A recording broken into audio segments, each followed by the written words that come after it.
ಬಾದಾಮಿ. ಈ ಬೀಜಗಳು ಮೂಲತಃ ಮಧ್ಯಪ್ರಾಚ್ಯ ದೇಶಗಳಿಗೆ ಸೇರಿದವುಗಳಾದರೂ ಇಂದು ಪ್ರಪಂಚದಾದ್ಯಂತ ಅತ್ಯಂತ ಜನಪ್ರಿಯವಾಗಿವೆ.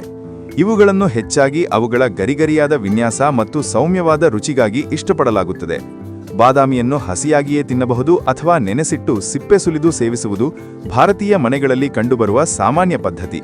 ಇವುಗಳಲ್ಲಿ ವಿಟಮಿನ್ ಇ ಮತ್ತು ಆರೋಗ್ಯಕರ ಕೊಬ್ಬಿನಂಶ ಸಮೃದ್ಧವಾಗಿದ್ದು ದೀರ್ಘಕಾಲದವರೆಗೆ ಶಕ್ತಿಯನ್ನು ನೀಡುವ ಸಾಮರ್ಥ್ಯ ಹೊಂದಿವೆ. ಗೋಡಂಬಿ.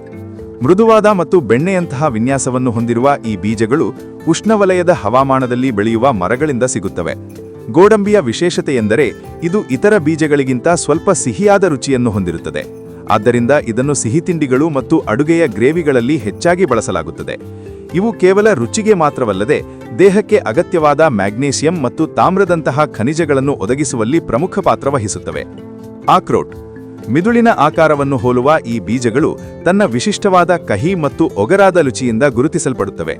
ಇವು ಹೆಚ್ಚಾಗಿ ತಂಪು ಹವಾಮಾನವಿರುವ ಪ್ರದೇಶಗಳಲ್ಲಿ ಬೆಳೆಯುತ್ತವೆ ಮತ್ತು ಇವುಗಳ ಗಟ್ಟಿಯಾದ ಕವಚದೊಳಗೆ ಮೃದುವಾದ ಬೀಜವಿರುತ್ತದೆ. ಆಕ್ರೋಟ್ನಲ್ಲಿ ಒಮೆಗಾ-3 ಫ್ಯಾಟಿ ಆಸಿಡ್ಗಳು ಹೇರಳವಾಗಿದ್ದು ಇದು ಸಸ್ಯಾಹಾರಿಗಳಿಗೆ ಅತ್ಯುತ್ತಮವಾದ ಪೋಷಕಾಂಶದ ಮೂಲವಾಗಿದೆ. ಸಲಾಡ್ಗಳ ಮೇಲೆ ಅಥವಾ ಉಪಹಾರದ ಜೊತೆಗೆ ಇದನ್ನು ಸೇರಿಸುವುದರಿಂದ ಆಹಾರದ ಪೌಷ್ಟಿಕಾಂಶದ ಮೌಲ್ಯ ಹೆಚ್ಚುತ್ತದೆ. ಪಿಸ್ತಾ. ತಿಳಿ ಹಸಿರು ಬಣ್ಣದ ಈ ಬೀಜಗಳು ಅರ್ಧ ತೆರೆದ ಗಟ್ಟಿಯಾದ ಕವಚದೊಳಗೆ ಅಡಗಿರುತ್ತವೆ.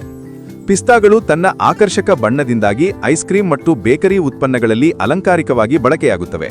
ಇವುಗಳಲ್ಲಿ ಆಂಟಿಆಕ್ಸಿಡೆಂಟ್ಗಳು ಹೆಚ್ಚಿನ ಪ್ರಮಾಣದಲ್ಲಿದ್ದು ಕಣ್ಣಿನ ಆರೋಗ್ಯಕ್ಕೆ ಮತ್ತು ರಕ್ತದೊತ್ತಡವನ್ನು ನಿಯಂತ್ರಿಸಲು ಸಹಕಾರಿಯಾಗಿವೆ. ಹೇಸಲ್ನಟ್ಸ್. ಇವು ಸಾಮಾನ್ಯವಾಗಿ ದುಂಡಗಿನ ಆಕಾರದಲ್ಲಿದ್ದು ಸ್ವಲ್ಪ ಸಿಹಿಯಾದ ಮತ್ತು ಮಣ್ಣಿನಂತಹ ವಿಶಿಷ್ಟ ವಾಸನೆಯನ್ನು ಹೊಂದಿರುತ್ತವೆ. ಯುರೋಪ್ ಭಾಗದಲ್ಲಿ ಇವುಗಳ ಬಳಕೆ ಅತಿ ಹೆಚ್ಚು. ವಿಶೇಷವಾಗಿ ಚಾಕ್ಲೇಟ್ ಮತ್ತು ವಿವಿಧ ರೀತಿಯ ಸ್ಪ್ರೆಡ್ಗಳ ತಯಾರಿಕೆಯಲ್ಲಿ ಇವುಗಳನ್ನು ಪ್ರಮುಖವಾಗಿ ಬಳಸುತ್ತಾರೆ. ಇವುಗಳಲ್ಲಿ ನಾರಿನಂಶ ಮತ್ತು ಮ್ಯಾಂಗನೀಸ್ ಅಧಿಕವಾಗಿದ್ದು ಜೀರ್ಣಕ್ರಿಯೆಗೆ ಮತ್ತು ಮೂಳೆಗಳ ಬಲವರ್ಧನೆಗೆ ಸಹಾಯ ಮಾಡುತ್ತವೆ. ಹುರಿದಾಗ ಇವುಗಳ ರುಚಿ ಮತ್ತಷ್ಟು ಹೆಚ್ಚುತ್ತದೆ. ನೆಲಗಡಲೆ.